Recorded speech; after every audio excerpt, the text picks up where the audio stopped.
nippy out here today. We got used to the warm weather. Yes, we did. Pretty fast. That's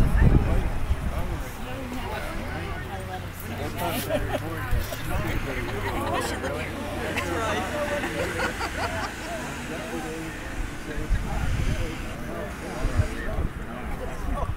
Did you go by the bureau? Did that go with you good? Well, I didn't want to look at it. Pressure.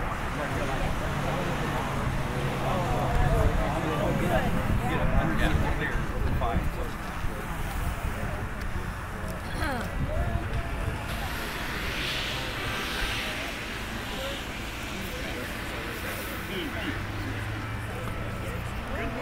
Good morning, everyone. Good morning. On behalf of Maria and Mark and Penny and all of Maria's siblings, I want to sincerely welcome you to this very special occasion. Dedication of a tree planted in his hometown, Lynden, Washington. He was very, very proud to call this his home. This would have been George's 85th birthday today. That's why we chose to do this today. So I want to again welcome this occasion. I'm going to plant the tree at this time, so Maria and Mark and Bill and Joe will be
people, though, that have been very, very graciously supporting Maria and this project. And I need to mention a few names. And if I happen to miss some of them that should be recognized, you know your part that you had in this. So even though I may not mention your name, we do want to say thank you to you. Vern, Hendrik, and his crew. Ted and Suzanne Lynden. Yeah. Mary and Phil Starkey. Steyer.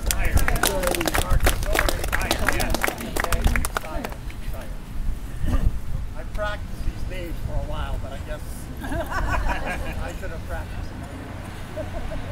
Okay, what I'd also like to make you aware of is that I'm going to allow time for people to have a little time of sharing stories about George. Okay, I have a couple of stories that I need to share with you, but I think for now I would like to ask anyone that would like to share a story at this time.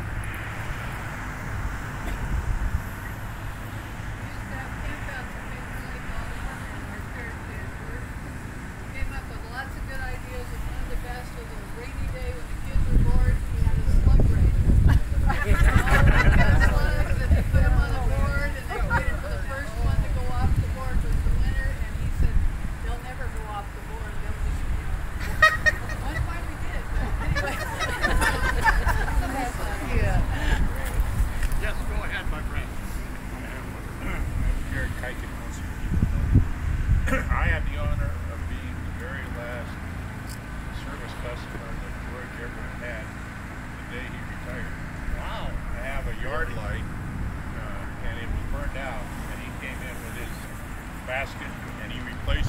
yard light and put a new sensor in it. And I was talking to him, and he said, when I drive back to the yard and turn in my truck, I'm retired. And that yard light lasted about 10 or 12 years, and then finally a windstorm came along, and I had to have it repaired again. But every time I looked at that yard light, I would think about George, and I teased him every time well, not every time, but I teased him a lot about being his very last customer.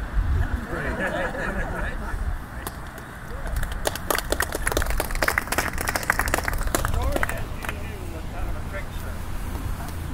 And when I was about 14 years of age, he played a pretty dirty trick on me in church. I was sitting about 2 rows behind Maria and George. And George happened to let a squeaker go. And at the time that he let the squeaker go, he turned and looked at me right away. And everybody in the church thought it was me. I never did get to really pay him back for that. Anybody else?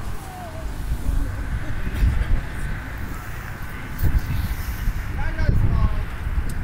George would always say, and everybody knew this, that he would always say, he made it famous in Lynden, in his hometown, for my way of thinking.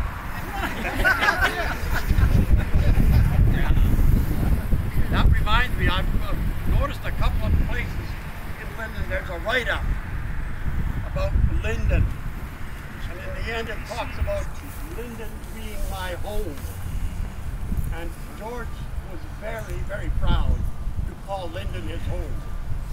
See, George came from a background where he had to learn to do everything on his own, basically. Okay? So he was a self-made man. Everybody knew it. Yeah. Well, I got George. Wait a minute, Dad. George is a guy. I knew George with his. He never betrayed him. They go over there on a wheelchair. Rather than get well. And then he was very good friend. Yeah. He was a big guy. Right on, Dad. Yeah. George had a way of kind of giving you what I call a verbal kick in the butt. That's what he could do. He didn't really realize what he was doing until it was over. And he did that for me in the 1950s. When I was in a hospital, and he gave me a verbal kick in the butt. Years later, he did the same thing for my one and only son. He gave him a verbal kick in the butt. And he had a special way of doing that. Anybody else? Yes, ma'am.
very difficult to find a picture without George in it.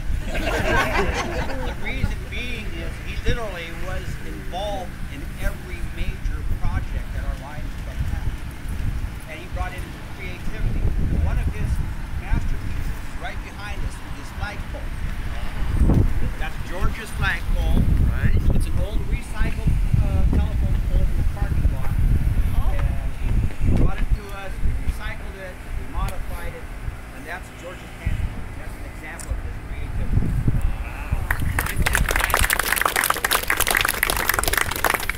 I think we all enjoyed his birdhouses. Yeah, he was famous for that. Come on forward. George was known as the troublemaker in Lions Club. And Icon Coop was known as the little troublemaker. And he stands about that tall, but he, you know, if dynamite comes in small packages, that was Ike. Anyway, those two guys get together and it's amazing what would happen, but they were always trying to keep up with each other as far as pranks going on. Yes. And one time they went fishing up in Canada with George, Maria, and Ike and Beulah, and they took their RVs up there going fishing. Ike had this little plant. And so he was scavenging all these materials at George's, and George didn't even know it. And he gets up there, and they get way up close to where they're off the pavement, and he says, well, Ike gets out and says, well, maybe we better go on ahead to the campground, and we'll get a head start so you don't have to eat our dust. And so they get up there, and they set up their camp, and they put this little post in the ground with a water spigot on it, and with a little electric plug on it, and all this kind of stuff, you know. And this gal comes along, you know, the camp person comes along, and she says, well, what's going on? She says, I'm just doing a little trick, play along. She says, well, I won't lie, but you know, I'll play along with what you're going on. And then George and Maria show up there, and George goes, wow, they have hookups here. They didn't have those hookups here last year. You know, and so he goes to the camp gal, you know, he says, well, you had these hookups very long? No, not long. Anyway, George goes and he hooks his hose up to it, hooks up the trailer, and he plugs his RV in, and he says, boy, I'm not getting any electricity.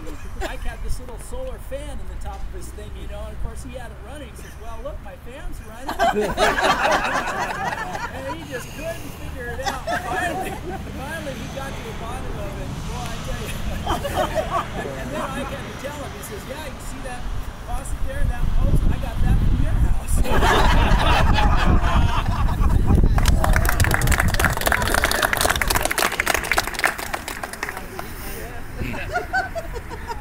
I wish I had a funny story, but about 35 years ago or so, I met George long before I was a Lion and worked with him at the cold storage plant over there. George was very proud and very happy to do his job as a lineman for the power company. And he would come in when we'd do our major service on our transformers. He came in and he was the one that taught me how to do all these things. When you start playing with 12,460 volts, it's kind of touchy. He knew exactly what to do and how to straighten it out and the chemicals and things we needed to do it. But, you know, when George retired from that job, they lost a real public relationship because they just like the door shut. Thank you, George.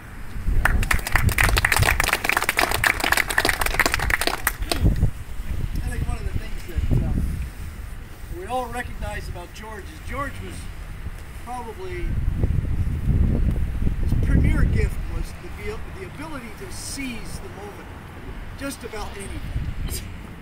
For years and years, George ran the rummage sales. First he ran it over there at the fairgrounds out of the rabbit barn, but he was brilliant at finding things and being able to sell them, no matter what they were. We made mention of the fact that if George was here now, if we got to these balloons, he'd be selling those balloons. I know he would. But he could make a profit on anything. And if you went by his house, you'd see the remains of things that he would just pick up. People would say, I don't know what to do with that. George would say, I'll take it. And he'd stockpile it at the house. Next garage sale come up, son of a gun, there it was. Next thing you know, someone's coming over to, what do you want for that? George, 25 cents, 50 cents, $1. He could make money on anything, but he was just brilliant at seizing any opportunity. And most of the money he made was always for charity.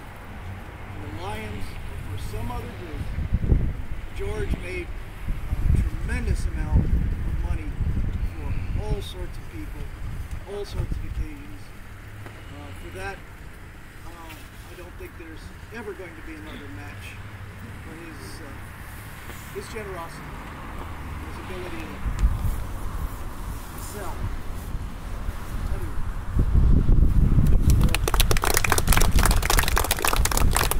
George was also a man who loved to have skits. I don't know how many.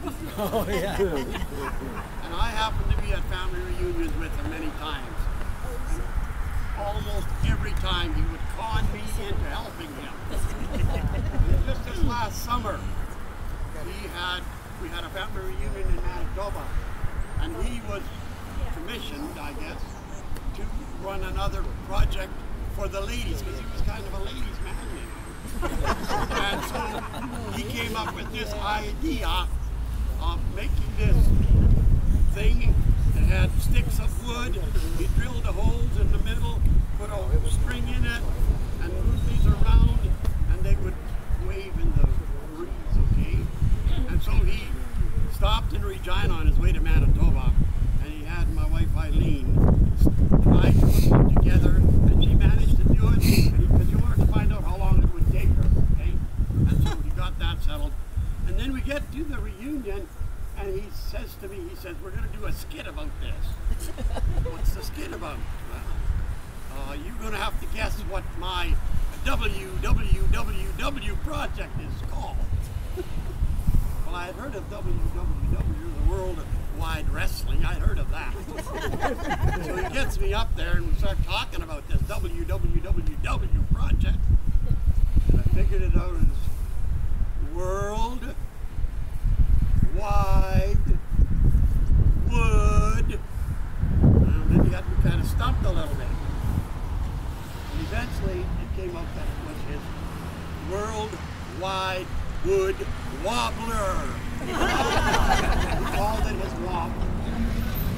So I have one hanging, we have one hanging at home on our deck. And when the wind comes, it makes it a new kind of unique project. But he was famous for that too. Anybody else? I was going to say, Yes, go ahead, my friend. I just want to thank everybody for being here. Right. And this, I couldn't think of a better spot. I had no idea the story about the language.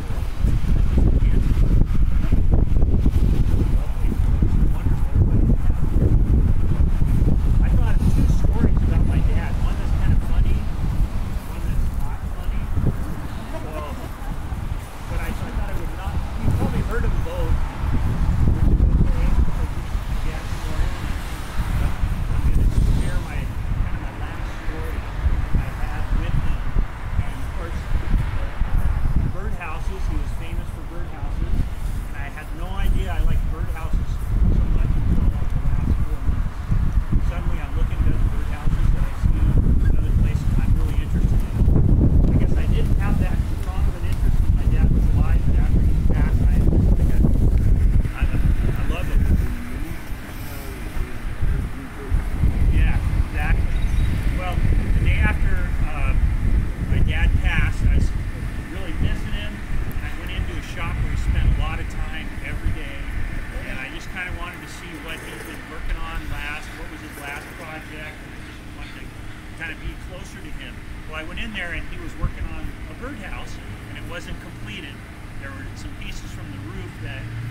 lives across the street